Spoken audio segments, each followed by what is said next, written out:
Hey, who's talking? It's Tad Talks. Hey,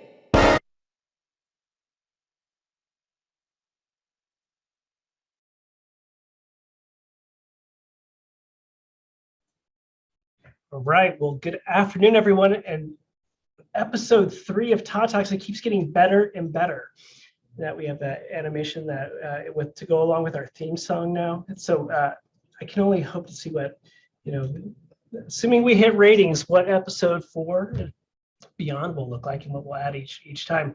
And I have to give a huge shout out to, as I said, Ian in OIRE before, who helped with the music, and Alex DeWin and the UCOM team to really put together that awesome animation. My kids were very impressed. And they're a tough audience to sell, but so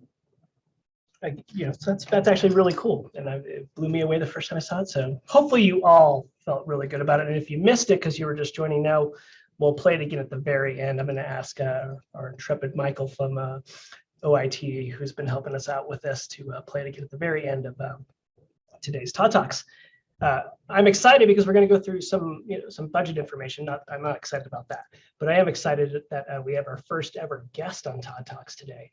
We're going to have our new assistant VC for HR, Terry Engelke, come and join us, because as we went through a lot of our questions today, we had a lot related to compensation, Equal Pay Act, and a big initiative that we're going to be really launching in earnest here in the next month or so, that'll really hopefully get us a holistic look at compensation on the campus. And of course, we'll always leave time to answer any of those questions that come in. And feel free at any time to start submitting any of those questions that you would like us to discuss and answer today. And I'll give one more shout out, is that I would thanks to Sarah Bowler and Chris Puckett that are also behind the scenes helping to try to answer any additional questions that may come up throughout today's discussion. So as you all know, I can't do anything without showing some slides. So I'm going to bring up some slides here just to provide a little bit of an update from what happened at our last Board of Regents meeting, and just give and how that's going to impact some of the things that we'll be doing for the next coming fiscal year. So bear with me as I get this up and going.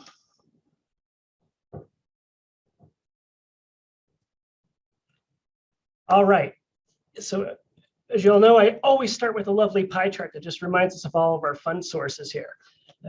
And this is always important here because this is impacted by the type of fund source of what we can do with the dollars, and also the kind of the restrictions and who has some of the decision-making and authority of how we use some of these funds. So let's just start first with the biggest piece here, that is the education and general funds. That includes that little second slice of direct state funding. This is really the core operations of the university, and that really the funds for that come from tuition and the state. Then we have our auxiliary funds. Those are really our self-supported entities, and primarily we look at that for things like the Wellness Center, our housing enterprises, and our extended studies and continuing professional education. And last but not least, we have our restricted funds. Those are grants, contracts, are kind of where our research is, our gifts. So those are dedicated to one activity. They're restricted to that one activity. So when we go back to those education general funds, just remind us again, who are the key actors in this? The state the governor makes a proposal, and the legislature acts on what our state funding is going to be. And then our Board of Regents has a role in this as well, of how those state funds get out against the CU campuses. And then also looking at here of what, along with the state, what kind of rules or restrictions there might be around tuition, compensation, and fees. So let's jump right into that. So in our April board meeting, Regents meeting, they made some approvals, and this kind of follows our normal cadence. We usually introduce the budget proposals in February. In April, the Regents make decisions around tuition rates, fees, and compensation. And then in June, they'll actually make a formal approval of the budget for the coming fiscal year, which starts on July 1. And as you're seeing right here, what the board actually approved here is a 2% tuition rate increase, mandatory fees and tuition. And I think I've talked about this before, but this is a really important thing as we try to get more clarity around our tuition. And I say try to kind of go away from, oh, here's our tuition. Oh, by the way, here are a bunch of additional fees. We're trying to just get this all, what's part of the actual academic experience that students are experiencing here on campus, and trying to make that pricing simple. And then we have some compensation pieces here. We have classified. Classified, that's determined by the state. So classified employees all across the state, there'll be a 3% across the board. And that means everyone will get a 3% effective increase in our classified employees July 1st of 2022. And then for a majority of our employees here at the University of Colorado Denver, which are the university exempt non-classified faculty and staff, it'll be a 3%, and that is a merit-based pool that'll be effective on January 1st, 2023.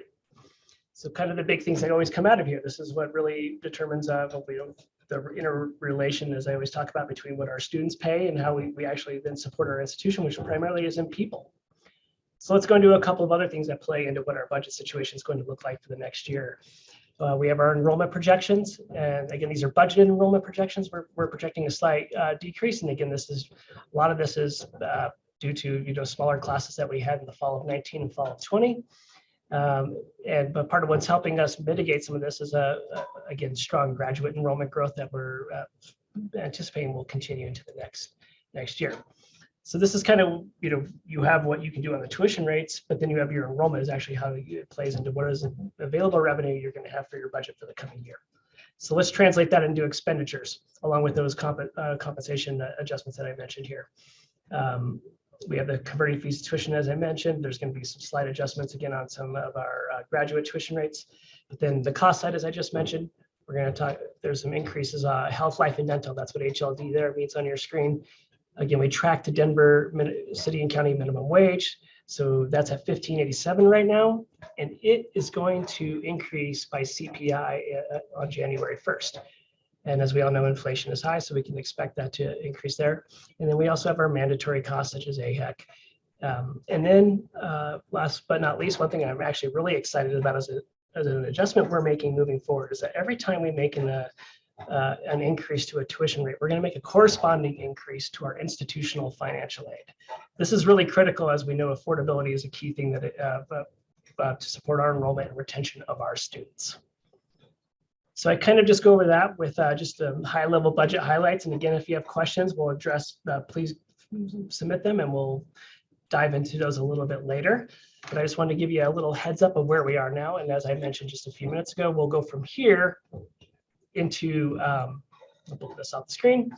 Here we'll go into the Regents actually formally approving the budget in June, and then we'll actually operationalize it all in July 1st. And then you start the cycle all over again. So you always live in 3 fiscal years, the one you just ended, the one you're operating in, and the one you're planning for. So with that, let's transition to a brand new segment on Todd Talks. It's actually having a guest here to talk through some of the critical issues that are coming up on campus, and also from some of the pre-submitted questions that we've all received. So I am so thrilled to introduce our new AVC of HR for a Denver specific HR team that we're standing up here on. And that is Terry Engelke. Terry Engelke started with us February 1st. I think you got a lot of time under your belly, figured out everything here. But Terry has just been a great addition to the CU Denver community and team. And Terry, before we dive into some of the stuff, things that I know you and I want to talk about and answer some of the questions today, I appreciate if you just told everyone a little bit about yourself and your role here. Thanks, Todd. I'm excited to be here, and yes, just coming up on about 3 months. So it's been wonderful to meet as many people as I've been able to meet so far, and get familiar with Denver and the Denver campus. And so it's been a great transition so far being here. And so I have kind of on a fun note, I've got 2 dogs that I have brought with me from Wisconsin. I'm originally from Wisconsin, but this is my 3rd time living in Colorado. So I kind of joke that 3rd time's a charm in terms of being able to come back to the state of Colorado, and thrilled to be here. So so glad to join the Links community. And I'm so thrilled. I think Terry's just for those of you who haven't been able to interact with her, I think she's just had a huge impact already in her time being here. And I'm really excited for where we're going to go from here with Terry's leadership on a lot of HR items on this campus. So welcome to Todd Talks. For those of you, I was going to have a stack of like note cards like James Lipton would have on Inside the Actors Studio and just kind of roll through those with Terry. But I wasn't sure if everyone would get that reference.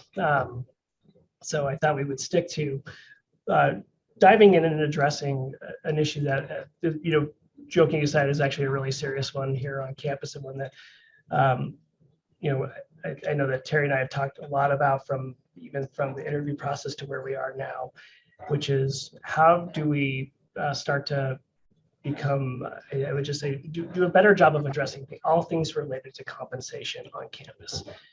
We've talked a lot about the Equal Pay for Equal Work Act, which came into law in 2021, and the impacts and the changes and those things that we've gone through related to that law, and some of the adjustments we made. And I think that we are in compliance with the Equal Pay for Equal Act, but I view that as the absolute floor of what we need to be doing in this space. I look to our strategic plan and start to say, how are we going to live to our values of being an equity-serving institution, our first goal, and the last goal of being the best place to work.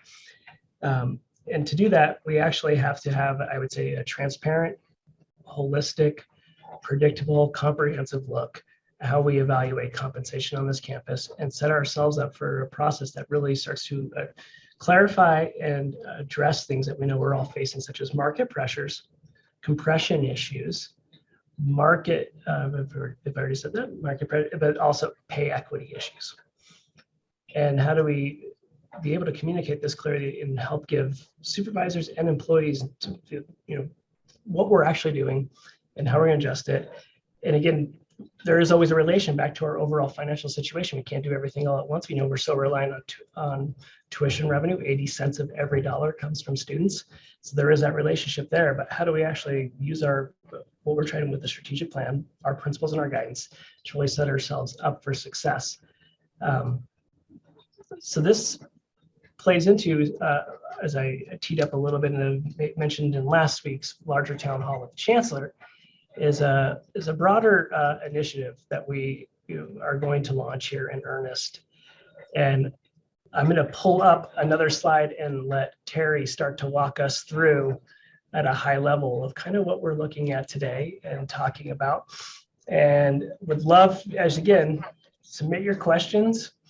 And hopefully this will help address a few of the questions that we got in advance. And if not, we'll dig into those a little bit deeper here. But with that, I'm going to bring up what I think is a huge step for us to take here on this campus and what we want to do. Thanks, Todd. I would agree. Like, even in the short time that I've been here, compensation is one of those things that has come to rise as one of those things that we really need to be thinking about, looking at, and addressing. And so, as you mentioned, taking a comprehensive look at our compensation, and that has a lot of components to it.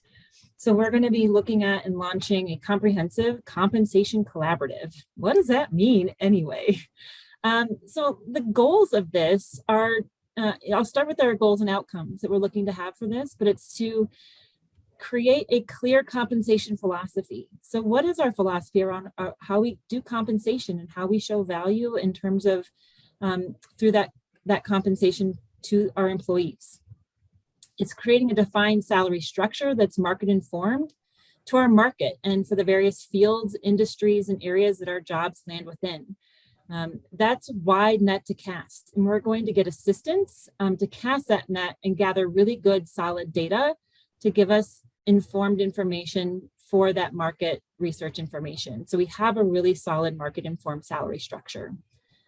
That will also allow us to create an updated salary administration guide and guidelines. So that's for information for salary upon hire, pay adjustment requests, that then can be published and communicated. So people have a better understanding of how this all works. How do we come up with this? This is going to give us information for that salary administration guideline moving forward.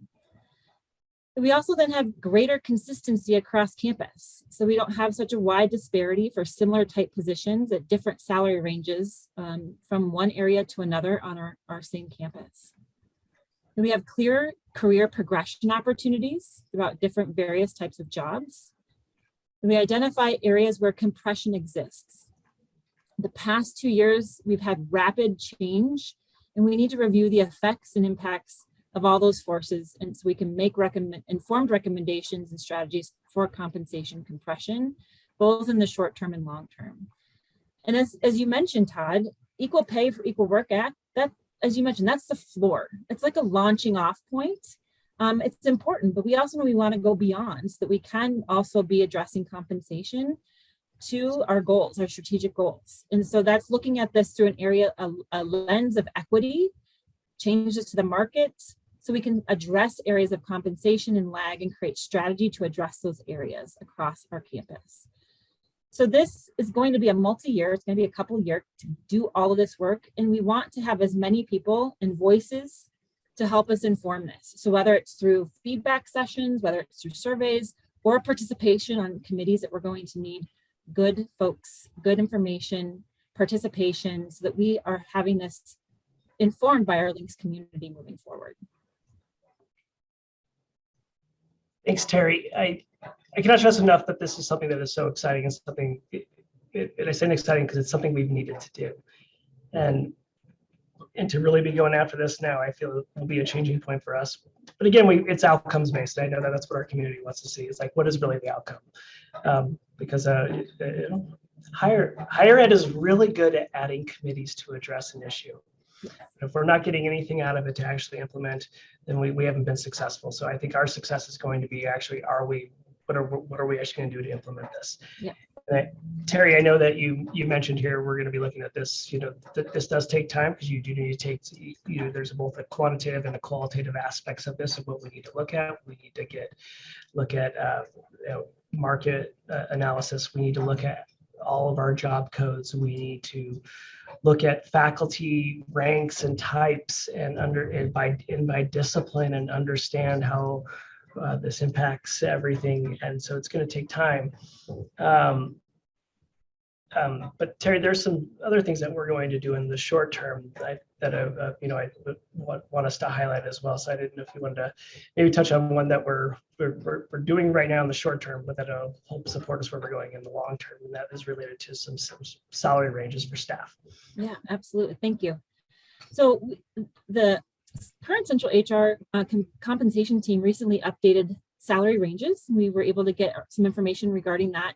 I should have more information regarding folks that might be currently under the minimum of these new updated salary ranges. And so I should be able to be getting that information this coming week to be able to review and say who's falling under these now new salary ranges, to be able to identify how we can address anybody that might fall under that, so that we can put some fixes in alignment and bring folks up to the new minimum ranges here.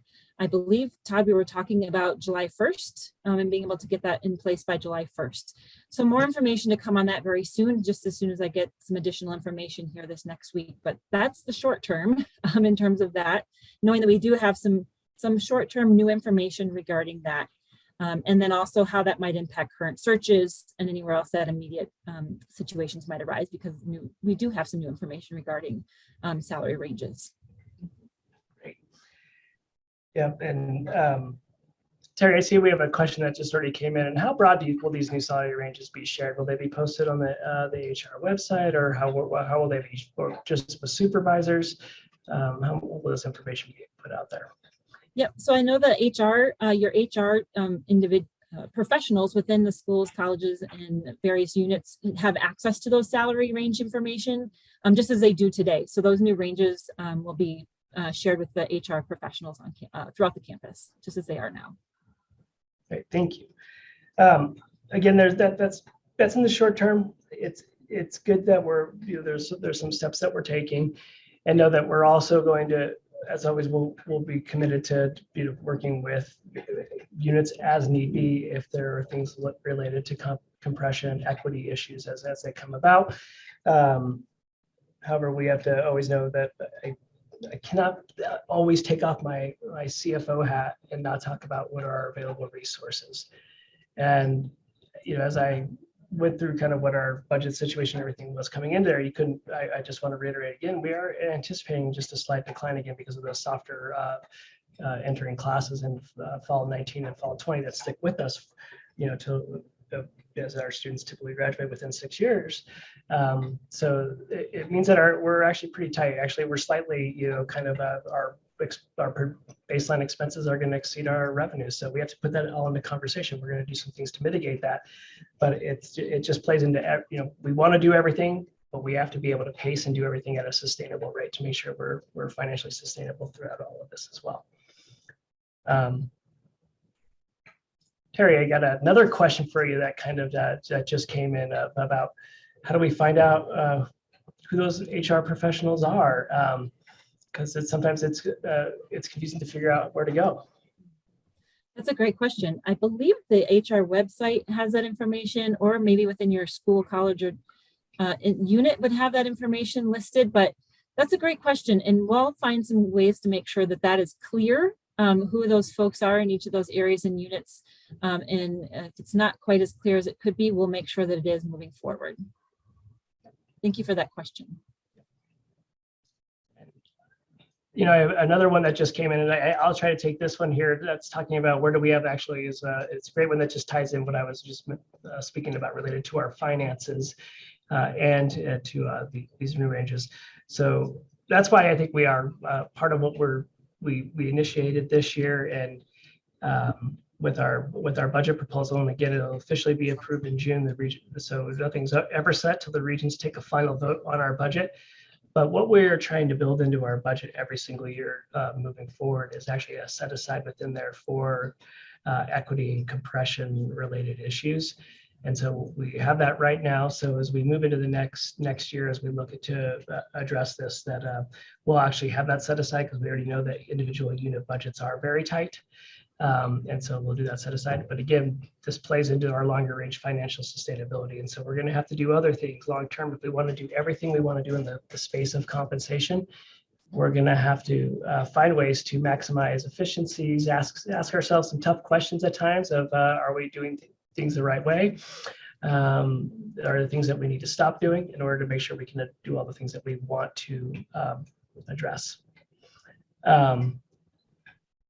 So let's see, we've got the questions are coming in.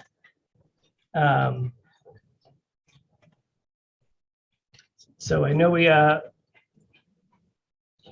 do have one about salary range is not available to all. Let's I think we'll take that back about how we're being transparent about these, and it's a great question. And let's see what we can do to really say part of what the goal of our compensation initiative or collaborative.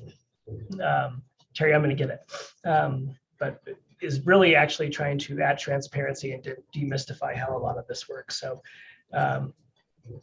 I always, believe we're not always going to love the answer we get, but if we understand how we get to the answer, that can sometimes help. But this is good that there are always more demands than there are resources. But if we can demystify how we're doing things, even better. So we'll take that and see how there's a way that we can add transparency to this process. Oh, there we go. We got a question right here about onboarding. So Terry, great. I'll kick that over to you. Thank you. Yes, onboarding. We are looking to build more, I would say, comprehensive, consistent onboarding process as we continue to build the Denver-centric HR team.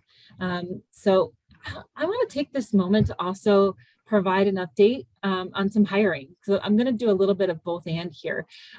So I'm going to answer that question, but I also want to introduce a couple of folks that I've had a chance to hire for the Denver HR team as well. So we hired, I've hired 3 additional folks. We've hired a learning and development consultant, Megan Backstrom.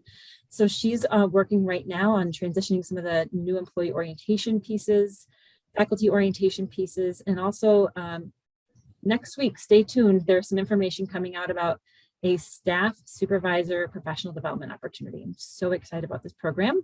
So stay tuned for an opportunity, a news article coming out about that. And then we also hired an employee relations consultant, Reba Yant. So she just started with us on Monday. So it's very excited about this, her joining our team. And then starting on the 9th of May, so coming up very soon, we've also hired a talent acquisition consultant. So he will also be joining us, Ryan Morgan. I'm working on all the names. They're all very new. So Ryan's also joining our team. So we're starting to build our capacity within some of these different functions as well. And as we do that, we're going to continue to scaffold some of the different pieces. So onboarding is one of those pieces. And so we're going to start to say, what does that look like from a centralizing, these are all the different things from a high impact practice that we would love to see. And then how do we also support supervisors and managers in being able to create a really amazing experiences bringing folks into the Lynx community. So yes, there will absolutely be more onboarding processes shared out as we continue to build the team. So thank you for that great question. I'm gonna take it over. We get, and I love this conversation. It's actually something we've been having with, I've been having with some of our shared governance groups, kind of faculty governance and staff council in particular here, not just in the salary context, but in a broader budgetary context. But I think it applies to here is transparency. And what do we mean by transparency, and what do we want by transparency? And there are a lot of different ways to answer this question here. And sometimes the best way to figure out what is the right level of transparency is when we know we've reached trust, not necessarily what's the right way to get there and what is the right data to show. And because I've seen from all types to, I'll use budgetary examples where every budget is posted. And actually, if you went to the budget page, you could actually find out by every single unit, might not be the level, and it's at different levels of detail. Does that provide transparency? Maybe, maybe not. It depends on, there's always an interpretation, there's always context. So I think what we need to do here is have an ongoing dialogue of what we mean by transparency in the salary space and be able to get that feedback. I think it's going to be a key part of our comprehensive compensation collaborative. I think I got it that time, Terry. Triple C. That's much easier for me to say. But I think that's what have that continuous dialogue here. I go back to some of those with both goal and one angle 5 and how that connection is there, is that it actually is the trust and the space to actually have those difficult questions, raise them, and be able to explore what's the right answer that we need. Be the right way to answer it. So I think there's a lot of different ways to answer transparency related issues, but I think the biggest thing is are we having a dialogue about it, and are we translating items into action? And I think that's what we'll need to be able to do. Yeah. One other one that just I wanted to address here was our salaries being compared across all campuses or as an entire organization, or just Denver specific. And I think we will be doing some information sharing across campuses, but I think we have to recognize all of our campuses are different markets, different. There's a difference between a medical campus just in that we're our Anschutz, and with the downtown Denver campus, there's a different type of labor market in Colorado Springs. There's a difference between what goes on in Boulder and what goes on in Denver. So we need to recognize that there are some things that we can learn from another, but there are some also campus specific issues and items that we'll need to that will have to be campus specific. But I do know that we are one of the depending on how you analyze it, the 3rd or 4th largest employer in the state of Colorado. So we do need to find those synergies and where those things that we can actually learn from one another, which is the good part about being a system. So how do we actually find those opportunities? One question that we did get in advance here was how does CU Denver plan to better support graduate students on campus? And this is something that, again, I think that's actually pretty exciting that we're starting to look at, is that we are currently looking to figure out how to set up a true, for our doctoral students, a tuition remission program, something that will provide additional support for our PhD students on campus. We have never had one, so it is pretty exciting that we're starting to look into it. I also know that this relates to health insurance, and CU Denver stopped providing. We had a voluntary health insurance program through 2016. We had about less than 3% of our total student population opted into this voluntary health insurance space, and as such, the premiums were very high, and so we decided to discontinue it. But this is something we'll always continue to explore and see if there are different ways that we can look at this. And we know it's an issue that is facing our students, just as we look at most of our students. Affordability is and support is actually one of the biggest issues that helps attract and retain our students. So we'll say the tuition remission, we're going to be moving forward on some supports there. And with the health insurance, I know we are going to continue to explore what our options are. So stay tuned, and please keep asking that one so we can make sure we're providing an update to you all. Let's see. There is a question that we did get in here about our healthcare rates and healthcare, that health, life, and dental, as I mentioned, as part of our mandatory cost increase for the next year. Pandemic and where we are now, and with inflation, it's not surprising that our health, life, and dental is facing almost a 12% increase next year. Now, that's pretty big. We have to put that also into context of how we currently support that between the employer, what the employer covers, and what the employee share. In general, it's about a 90-10. So 90% of that cost is carried by the employer, and 10% is on the employee. We continue to maintain that. Now, there is a question within the exclusive plan.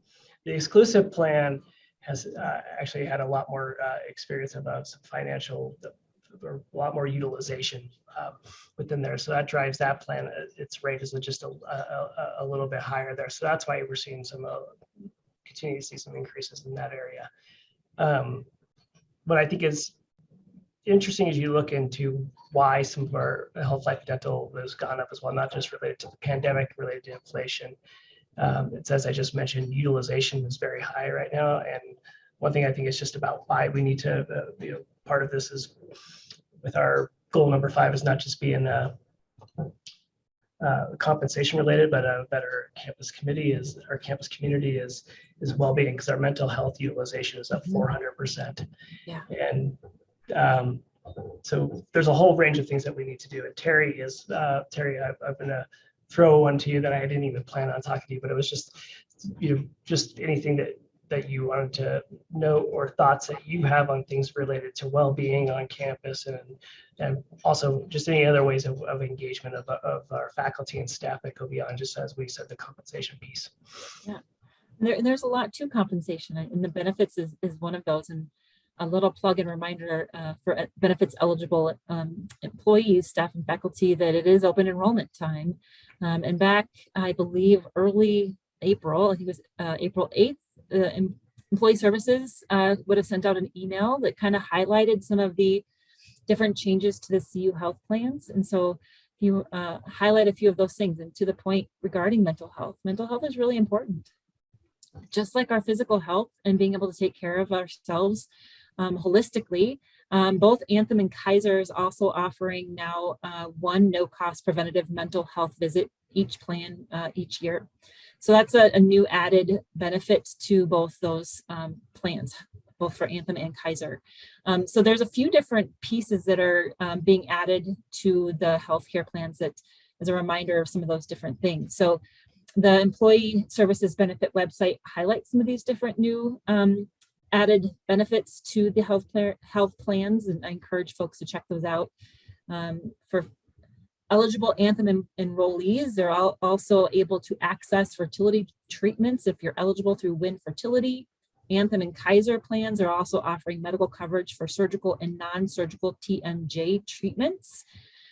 Kaiser's adding coverage for healthcare services related to live organ donation and eliminating copays, co-insurance, and waiting periods, and more costs for live organ donors.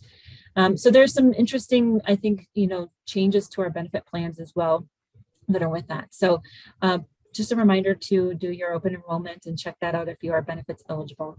So there's a number of different things that we are also looking at in terms of the well-being area for this upcoming year. I would also say looking how do we do expanding some of those different services. How do we also provide mental health training for staff and faculty to be able to be aware and look out for one another as a community, and to make sure that we are taking care of ourselves and one another as part of being good community members with one another. So just a few things to note. When does that, just one more time, when does that open enrollment end? Oh, I didn't pull the date. Let me look that up while we talk. Okay. Coming soon. I think it ends in 7 days. I do believe it is ending. Days, that's right. I am typically always on the last day, and I'm going to try not to do that this year for any changes. And I encourage everyone else not to miss this. I want to go back to, we did get a number of questions that came in beforehand. And I think I just raised a couple that we had around graduate students, around health, life, and dental. I would say that almost every single one of the other questions, which is why I haven't gone through every single one of them, were related to compensation overall and kind of related to what we're doing with the Equal Pay Act and really this comprehensive compensation collaborative. So I tried to encapsulate all of those into there rather than going individually through all of them, which I think actually had the same kind of touch point that we're looking at, is that there's some, how do we get more consistent on our compensation related practices here and additional transparency. Let's see, I do also want to go into about tuition support for dependents. We do have our employee dependent tuition benefit. This is a big discussion point, not only with the dependent tuition benefit, but employee tuition benefit. And just as Terry mentioned, compensation is both salary and benefits. And we'll put my CFO hat back on again. We take that step back. That is all part of where our resources come from for what we can do with both the salary and with the benefits piece here. And this is why I love my job, and I think it's fun sometimes, because you're trying to do this delicate dance between what are we charging students, because again, that's where our 80 cents on every dollar comes from here at the university, and then how do we support our faculty and staff to carry out the mission of the university. And so that means at times if we want to increase benefits, there's usually an associated cost. If we want to increase compensation, associated cost, and that relates then to what are we assessing on tuition. And we know that affordability, as I said, affordability is the number one reason our students leave, that we don't retain them. So this is why that delicate balance. That doesn't mean we don't have the conversation. We need to continue to do it, and we need to continue to figure out what is the best way to address our benefits piece here on campus. And we are actually just amongst the system, again, because our benefits are system-wide, we are actually having that discussion about how do we take a look at our benefits system-wide, and any additional changes, tweaks that we need to do, because we know that we need to do more, but how do we do it that actually is financially sustainable? So let's go. And I think that kind of relates to another one we got about the cost of living. It is, Denver is already, and was even before the pandemic, was already a very increasingly expensive place to live. And now with inflation, we know that the cost of living is really expensive here. And I think that that's why when we go into our compensation collaborative, we need to take that into consideration with all of this. It also plays back into why we can't just do everything system wide, because there's going to be different cost of living adjustments that we need to look at from Denver to Boulder to Colorado Springs. Yep. Let's see. Any questions that really keep going through here?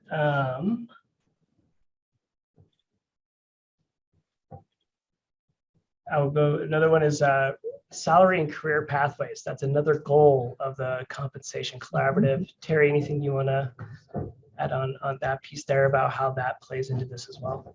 Yeah, so that's definitely one of the things that will come through with and it'd be explored. What is currently there? Where do we have gaps, and what are the recommendations in terms of pathways, career progression? How does that look? Can we expand that? And where do we need to do different, more expanded opportunities? So that will be part of the collaborative exploration and recommendation as well.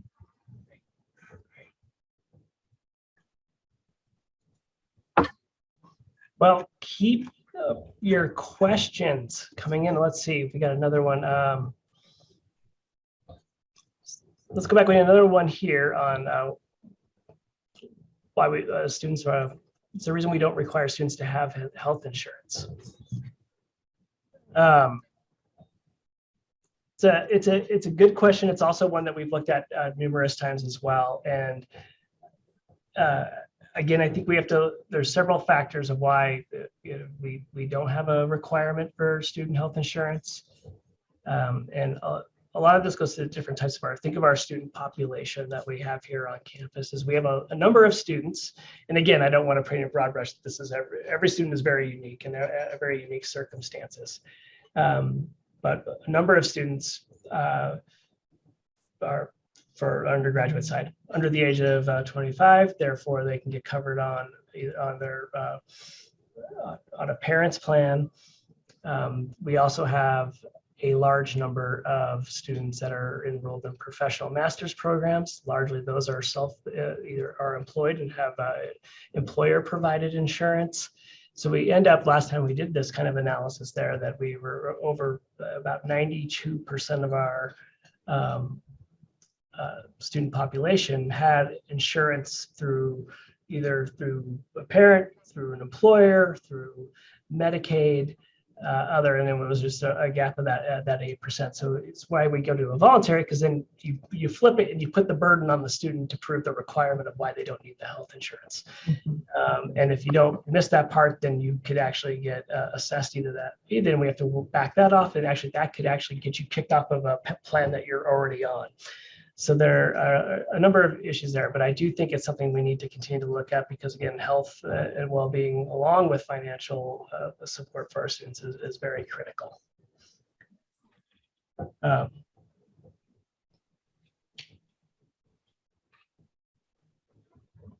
We do have another question that kind of came in here about IRC faculty and moving beyond, as I said, what higher ed is great at, task force and in a long-term plan.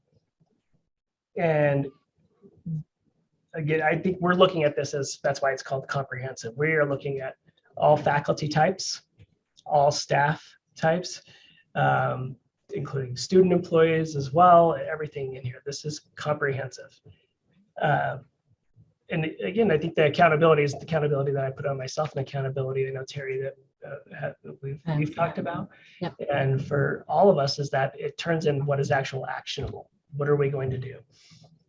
And so I think that we want to make sure that we are going to ensure that we get IRC faculty involved in this process. We want them involved in this process, just like we want staff, just like we want some our tenured faculty, our student employees, others, to make sure that we have all voices, all concerns being raised. And that also helps us, I think, be more transparent about how the sausage gets made. If it turns out to be sausage, what kind? Is it and then come back to, really then the accountability piece of this is, what are we going to do? Again, we can talk about it all day, but if we're not living what our values are and right. living what we trying to expound, we won't get there. Yeah. So, let's see, we're going back. Okay, we got another one on time frame. And so, Terry, Yes. I'm going to give this one over to you and go. And I would always use Boulder here as like kind of, we can pick up Boulder on this one. It's so good. So we're, for the Triple C, the collaborative, we're looking at trying to get this done within 2 years, which is a pretty aggressive timeline, to have all the information pulled, market analysis done, recommendations here for within 2 years, and putting in place an implementation. That is a pretty aggressive timeline. And that's also 2 more years. And so I think, also to our point that we were talking about before, Todd, we're also looking at saying, are there things that we can do before that? So we've got some things that we're utilizing current updated salary ranges for university staff to say, what can we do, by July 1st, or how do we provide some guidance with things that are coming forth with the January 1st merit, and how do we provide some guidelines regarding that? So I think there's some things in the short and ongoing terms that way, in addition to knowing that this is a 2-year process. What we do know is Boulder did theirs in 6 years, and so we're trying to truncate that, knowing what we can do, and utilizing some consultants to assist us with some of the outside market data, but also knowing that we've got some rich folks here with rich data ability to pull information and gather feedback within our own community as well. Thanks, Terry. And I do want to stress again, we are going to do things short term, just as Terry mentioned. And the key part of this is collaborative. We need to have all of us from the bottom up, from the sides, that are participating in this process. And that's how I think we'll get to ensure that we are getting to the accountability and actually taking action that I think I've been hearing that our campus community is calling out for. And I know that I'm committed to that. So as we get a little more formal here, there'll be different ways that we know everyone can get involved, as Terry mentioned. So be on the lookout. We'll make sure that we have ways that are out there for the campus community to engage in this, and we'll make sure that information gets out. We have one here now on attrition numbers. And Terry, do you want to start on maybe looking at this question numbers related to how closely do we look at these numbers? There's some concern around that, and and how that relates to some, when are the timing of compensation increases? Yeah, thank you. Attrition is something that I think has been on all of our minds for a couple of years, and certainly mine since shifting into and coming into our campus community, and something I've been looking at and saying, okay, so how are things looking? What do we need to be attuned to? How can I help support different leaders in their roles, and some of those types of things as well? And so knowing that conversations are happening, will continue to happen, how can I assist and support, and providing some ideas and some strategies in terms of saying, how do we help support both in the current stress that we're all feeling with the work that we have, the current environment that we're all living in right now, trying to figure it all out with external forces that we have, workforces, all those types of things that we're trying to balance, and recognizing that compensation is part of that formula as well. And so looking at attrition, knowing that that's a resource that we have to be able to utilize as part of sort of the overall picture, and then also talking with folks and saying, how do we want to approach that? And looking at both individual situations, but also within a unit or organization, how do we look at the culture component to it as well? And so knowing that there's some assistance, support, and ways that we can do that. And Terry, one thing that I think I missed earlier is that we talk a lot about different things about market pressures, and I think that we're really looking at, okay, what is similar type of work being paid at different types of organizations, equity as it relates to gender protected classes, But compression, I think someone had a clarity point on compression. So Terry, I would go to, what do we mean in the context of we're talking about our compensation collaborative, what we mean about compression? That was a fourth C. So that was really a tongue twister.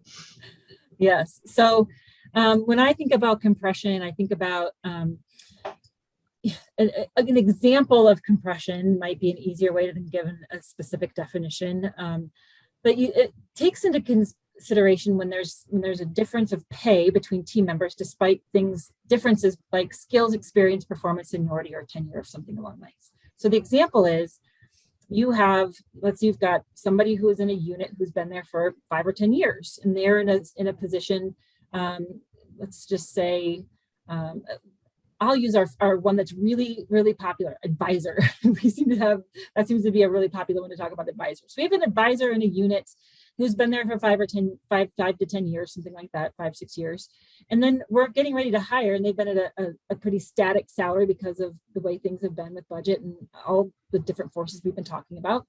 And we're getting ready to hire another advisor, but because of all the market and external factors, that salary is actually higher than what this other person who's been with us for a while. That creates compression within the salary that we currently have versus a person who's new coming into the organization. So it's those other pieces that we need to consider, and how do we then address compression within those compensation and salaries of our staff that are currently with us.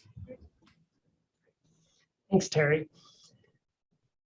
All right, we have just been burning through all the questions. I'm sure everyone, if I ask them, are so satisfied, especially with the ones I provided the answers. I think probably Terry, you probably substantive answers, but I'm sure that they're, again, I think a lot of what we're talking about is what are the next steps we're going to take.